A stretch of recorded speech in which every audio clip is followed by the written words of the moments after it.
कक्षा 8वीं के सभी विद्यार्थियों को मेरा नमस्कार। आप लोग जानते हैं कि इस समय पूरे विश्व में कोरोना की महामारी फैली हुई है। इस कारण से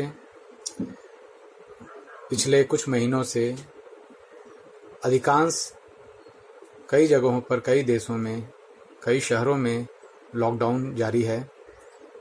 इस वजह से विद्यालय चल नहीं पा रहे हैं। प्रशासन द्वारा यह हमें सूचित किया गया है कि विद्यार्थियों को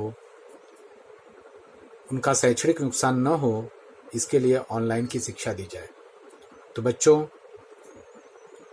आज मैं आप लोगों को सामान्य विज्ञान विषय का पाठ पहला, सजीव सृष्टि एवं सूक्ष्म जीवों का वर्गीकरण,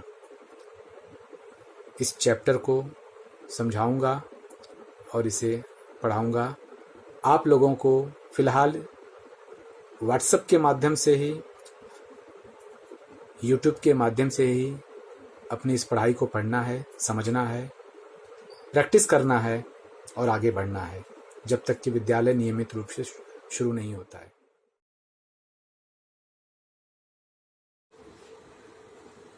तो बच्चों, सामान्य विज्ञान का पहला चैप्टर, सजीव सृष्टि एवं सूक्ष्म जीवों का वर्गीकरण, हम शुरू करते हैं। इस चैप्टर में सबसे पहले हम यह समझेंगे कि सजीव सृष्टि क्या है। सजीव सृष्टि मतलब अनेक प्रकार के सजीवों की दुनिया। इसमें हम उनकी विविधता एवं उनके वर्गीकरण की आवश्यकता हमें क्यों महसूस हुई, इस विषय में पढ़ेंगे।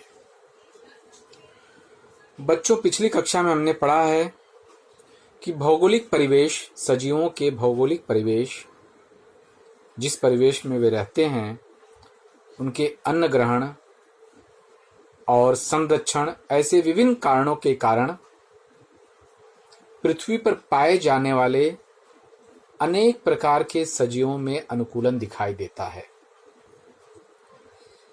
इन अनुकूलन को अपनाते समय एक ही प्रजाति के सजीवों में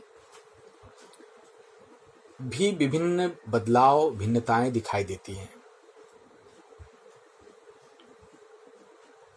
आपको बता दें कि सन 2011 की जनगणना के आधार पर हमारी पृथ्वी पर जमीन तथा समुद्र पर रहने वाले अनेक सजीवों को मिलाकर कुल लगभग 8 करोड़ 70 लाख प्रजातियां सजीवों की पाई गई हैं, जो इस पृथ्वी पर विचरण करती हैं, इस पृथ्वी पर विद्यमान हैं। इतनी बड़ी सजीवों की संख्या को ध्यान में रखते हुए उनका अध्ययन आसानी से कर सकें, सरलतापूर्वक कर सकें और उसको आसानी से समझ सकें, इसके लिए हमें सजीवों के वर्गीकरण की आवश्यकता महसूस होती रही है। विश्व के अनेक वैज्ञानिकों ने सजीवों के वर्गीकरण की अनेक पद्धतियां बताई हैं। आज हम इस चैप्टर में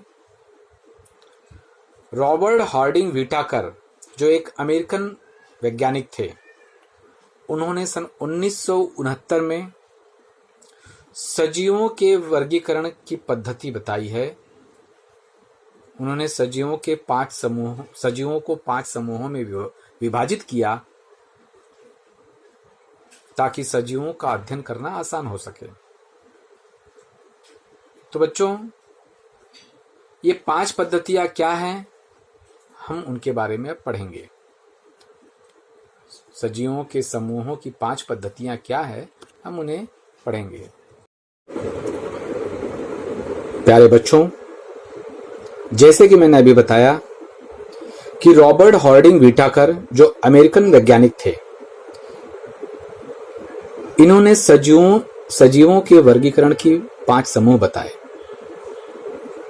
जिसमें से सबसे पहला समूह है कोशिका की जटिलता। सजीवों का वर्गीकरण उसकी कोशिकाओं की जटिलताओं के आधार पर किया जाता है। ऐसा उन्होंने बताया, जिसमें नंबर 1 आदि केंद्र की सजीव। आदि केंद्र की मतलब वह सजीव जिसमें अविकसित केंद्रक होता है, पाया जाता है। और दूसरा, इसी में दूसरा दृश्य केंद्र की सजीव, वह सजीव जिसमें केंद्रक पूर्ण रूप से विकसित होता है। ऐसे सजीवों का अध्ययन कोशिका की जटिलता के अंतर्गत आती है।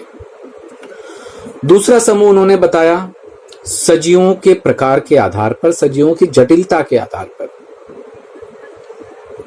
अब सजीवों के प्रकार क्या हैं, उसकी जटिलता क्या है? तो नंबर 1 एक कोशिकीय सजीव। जिन सजीवों की कोशिका की रचना एक कोशिका से होती है, जिसमें केवल एक कोशिका पाई जाती है, उन्हें एक कोशिकीय सजीव कहते हैं। जैसे अमीबा, पैरामीशियम, यूग्लिना, इन सजीवों में एक कोशिका पाई जाती है। और दूसरा है बहुकोशिकीय सजीव, जिसमें एक से अधिक कोशिकाएं पाई जाती हैं। ऐसे सजीवों को बहुकोशिकीय सजीव कहते हैं। बच्चों, हम मनुष्य एक बहुकोशिकीय सजीव में ही हमारा समावेश होता है। हमारे शरीर की रचना बहुकोशिकाओं से होती है। तीसरा, पोषण के प्रकार के आधार पर सजीवों को वर्गीकृत किया गया है। पोषण के प्रकार क्या हैं? हमने पिछली कक्षा में भी पढ़ा है। स्वयंपोषी सजीव, वे सजीव अपना भोजन स्वयं तैयार करते हैं, अर्थात वे सजीव सूर्य प्रकाश की उपस्थिति में प्रकाश संश्लेषण की क्रिया द्वारा पत्तियों में अपना भोजन तैयार करते हैं। ऐसे सजीवों को स्वयंपोषी सजीव कहते हैं। और इसी में दूसरा है परपोषी सजीव। बच्चों, परपोषी सजीव में भी दो भाग किए गए हैं। पहला, वे सजीव जो अपना भोजन प्राप्त करने के लिए दूसरे सजीव पर निर्भर होते हैं। और परपोषी सजीव में दूसरे प्रकार के वे सजीव होते हैं जो अपना भोजन प्राप्त करने के लिए सड़े गले या मरे हुए सजीवों पर निर्भर होते हैं। उन्हें मृत्युपजीवी सजीव कहते हैं। चौथा प्रकार है व्हिटाकर पद्धति में सजीवों के वर्गीकरण की पद्धति में चौथा प्रकार है सजीवों की जीवन शैली। सजीवों की जीवन शैली 3 भाग में विभाजित की गई है। नंबर 1, उत्पादक। हम जानते हैं कि सजीवों द्वारा पदार्थों का उत्पादन होता है, भोज्य पदार्थों का उत्पादन होता है, इसलिए वनस्पतियों को उत्पादक की श्रेणी में रखा गया।